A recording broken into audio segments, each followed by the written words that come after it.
What's up, everyone? This is part 4 of how to not swing clean. This is the extender. I'm going to show you one good one and then a few that aren't so good. Try to sit here, not roll up to your back. Alright, you know what, we've seen enough. Let's just backtrack for a second. Okay,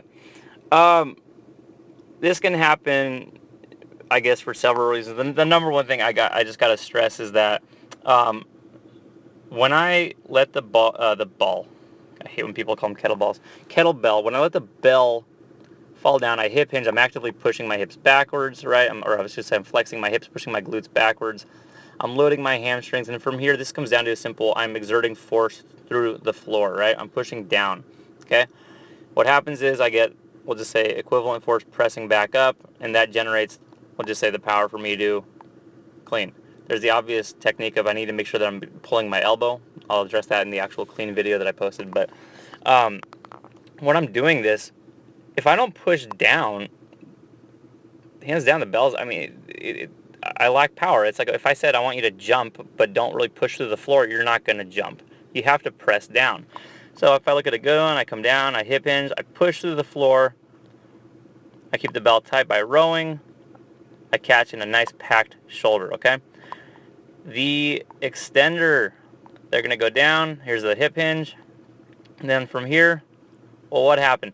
What happens generally is if I don't actually press down at all, well, something's going to have to pick up the slack. So now your back is smart. Your back goes, well, wait a minute. The bell's only going to go like belly button height. Don't worry. I can flex and I can I can engage. And I can just hyperextend and that'll pick up the slack.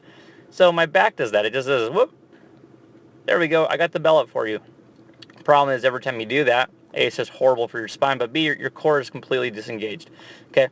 So, what are a few fixes? Well, the first thing to remember is Valsalvic breathing, HISS breathing. As I begin my hip snap, or right as I hip snap, I compression breathe. That's going to hopefully make this not happen. My rib cage pulls down, my abs stay, I will say, taut, my intrinsic core is active, and my body,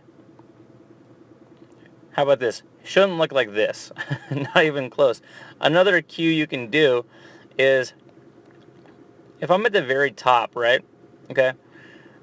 If I put a marker right behind my back, you can have someone hold their hand there. And if you touch their hand, well, it means you leaned back. So as I come down, I hip hinge, and then look at that. Well into the circle. I've hit that person's hand, so that can be a good source of feedback to keep you from doing this.